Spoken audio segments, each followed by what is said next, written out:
Macky Sall pare na ma boppam ba pare ndax politique bu Macky Sall moo ko tànnalu moo ko bëgguloon ñun kon Macky Sall moom def na parrainage ñun nag ñi nga xam ne dañu ànd ak moom nan la ñuy fësale suñu ànd ak moom ak suñu njariñ ci ginnaaw mooy parrainage li muy tekki mooy ngemb si mbër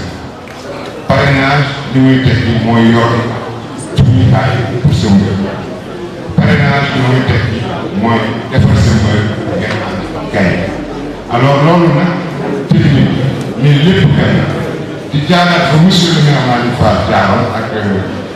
coordonnateur du Benno Bokk Yaakaar daan Diop pour vous dire rek que fii ñu toog muy commune de Diourbel su ko waa APR ñëwee fekk si le maire Malick Fall ak ay nattangoom mooy que département ci unité ak nation les délégations variées yi ma cité ñoo nekk fii suñu toogee ci salle commune de Diourbel unité départementale am na loolu nag damay wax ni jeune parti ak jeune mouvance daje nañu fépp dem seeti responsable yi ñëpp